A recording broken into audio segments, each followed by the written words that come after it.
all effective in Uganda's socio-economic development and transformation.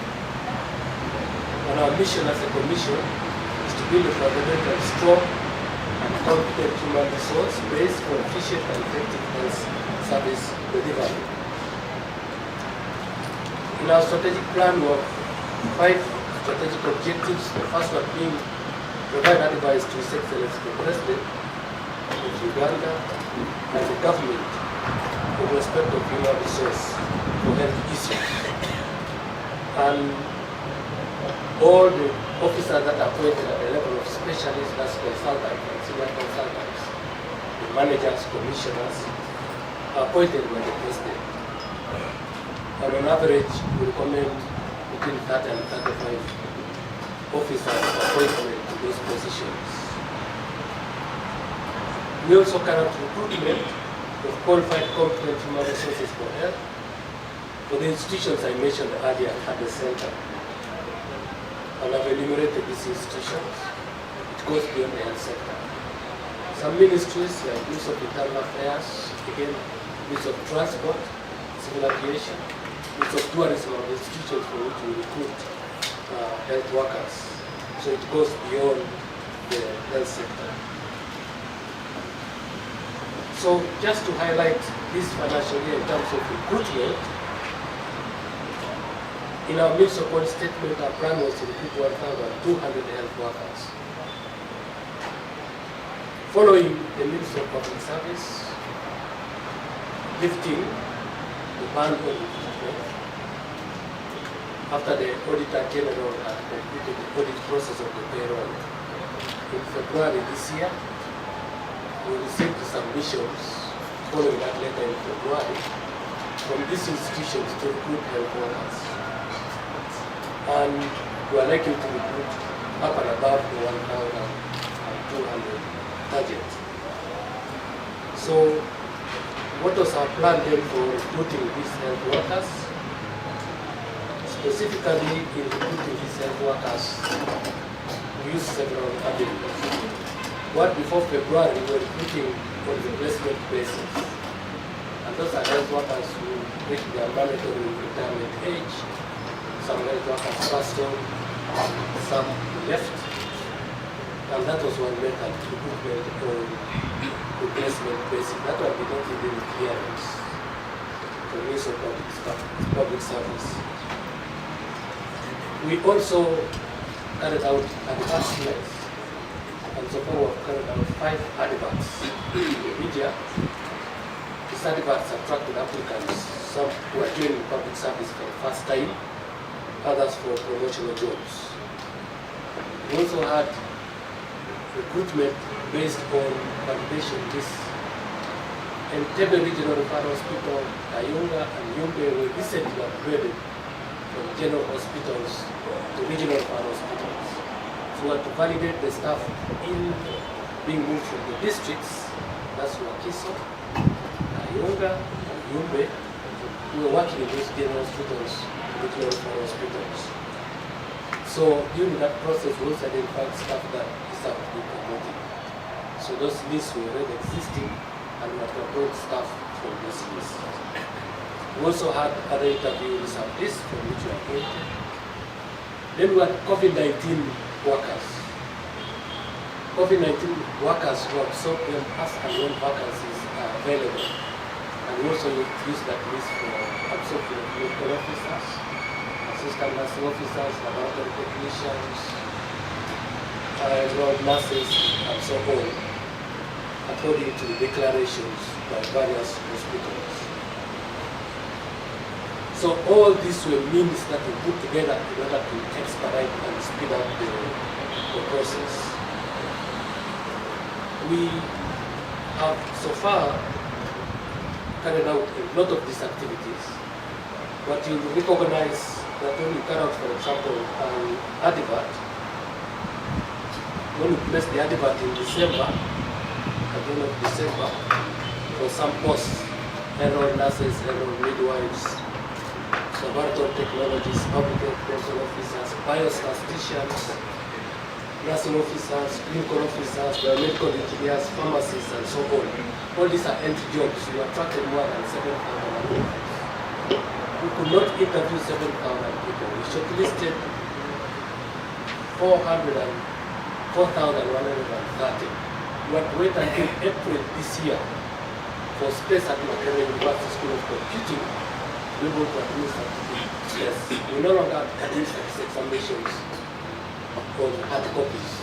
They are administered online. That means each candidate comes, they have a computer, and the examinations are on the system, and they go through the aptitude test by answering questions online. So that was the only place that was available in Makerere University for us to handle more than 4,000 shortlisted candidates. From this more than 4,000 shortlisted candidates, we were able to come up with a smaller or shorter list of 1,144. And that's what we have been handling since April this year through oral interviews for the various posts I have highlighted.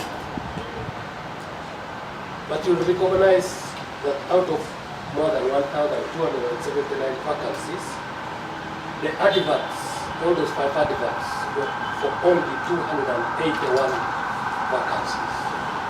281 more than 7,000 vacancies. COVID-19 made this for 154 vacancies. The validation list for those hospitals were upgraded, and we served these 244 vacancies. The government collaborates with partners. One of these partners is USAID. And USAID supports a number of regional referral hospitals. It's called government to government, G to G. And the commission recruits the workers for this particular support. So when the projects end, we again absorb this staff who have been recruited under these partners. And this came to 22 vacancies filled by staff who are already working in these hospitals supported by partners. Lastly, many of these institutions have staff who are already working there. They deserve to be promoted. Some have acquired higher and relevant qualifications. And we plan to fill 578 vacancies by submissions. That means the hospitals and institutions, Ministry of Health headquarters, submit to us staff who are already working there to assess them and see if they are suitable for the positions with higher qualifications or for promotions. And so then we invite all the staff who are eligible from these institutions to come to assess suitability for those. So you can see that close to half of all the vacancies will be filled from assessment for suitability. That means the numbers of staff in the health facilities will not change because you're assessing people who are already there. You only change with their positions. So the numbers will only change by about 500. That is from the artifacts because they are bringing on board new people. So that's about recruitment, and you can come back again to reflect on that. When it comes to support to the districts, we provide support to districts. We visit them regularly. In this financial year, we plan to visit 84 district local governments. So far, we have already carried out support provision to 93 district local governments. What do we do when we go to the districts? We meet the technical team, but we also meet the political heads of the districts. And we find out how they are managing health workers, specifically the issues related to performance management, attendance to duty, study leave, disciplinary issues, promotions and appointments. And we mentor and support the human resource team, the district health officer, the assistant district health officers in relation to these functions, and also support the district service commissions to look at their pillars and see how they carry out their activities, are they in line with the guidelines that have been given, and so on and so forth. So that is support supervision in the district local governments. I mentioned earlier that some of these districts recruit district health officers, assistant district health officers, and we have to nominate technical persons to participate in the shortlisting and interview process. And this financial year already we have supported 8 districts of Kiriadongo, Jinja, Chikube, Hoima, Kabremaido, Chegeda, Kasese, and Kabwenge in this direction.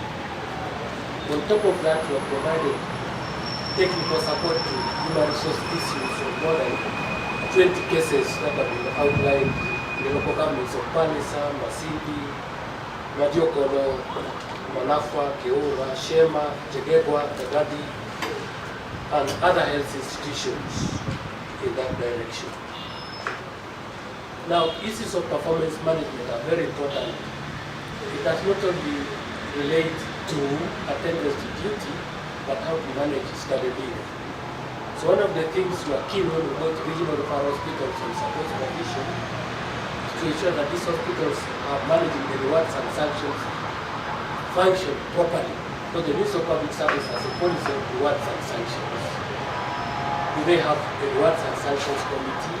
Are the members appointed? Are they inducted? Are they handling both rewards function?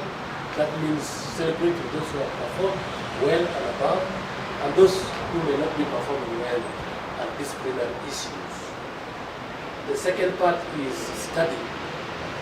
Many health workers, like any other public servants, would like to study. This should not be done in a haphazard manner. The Ministry of Public Service has a policy on management of study.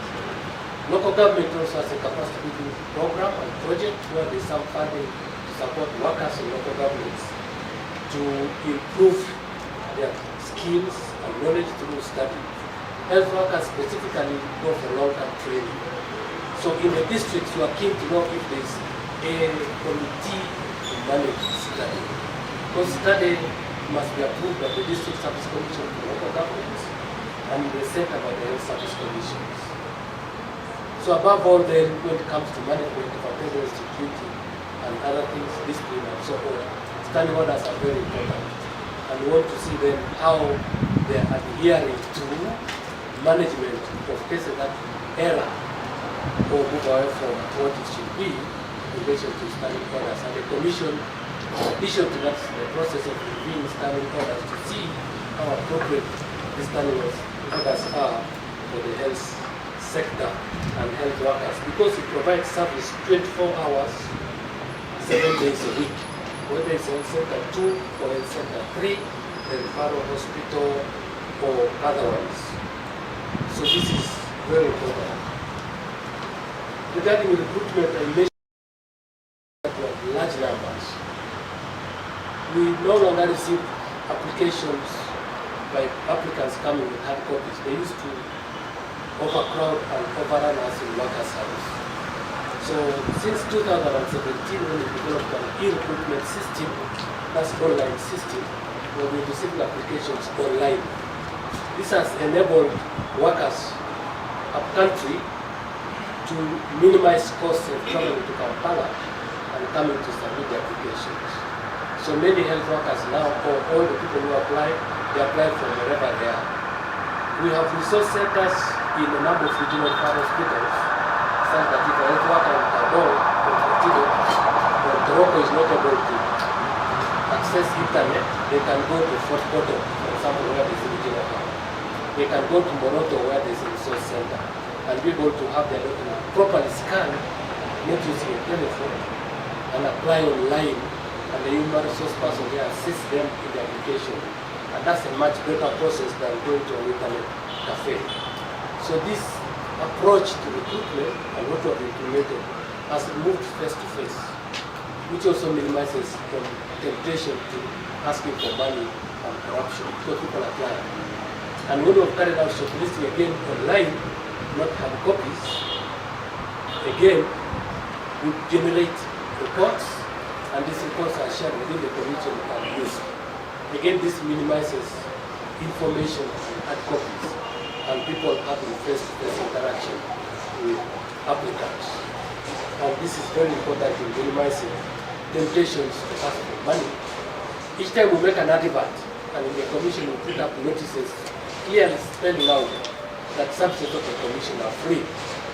And our clients the health workers should desist from anyone calling them, because there have been an increase of people calling others to say, no, I know what's going on, I will assist you, send them money.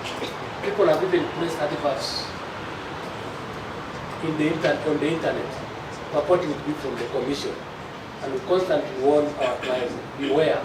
If there's an advert, check our own website to confirm that that advert is genuine or not. And so the system has helped us to overcome some of these difficult areas in relation to extortion of money and people being duped. We have our own collaboration and engagement with different stakeholders. This financial year we have had engagement with the professional councils, the professional associations, the Uganda Medical Association, vector control officers and the association, to know what challenges they meet and to learn about the issues they are handling. We also interact with other partners, as I mentioned earlier. The government has provided wage bill to pay those health workers. And that wage bill has been provided within this financial year.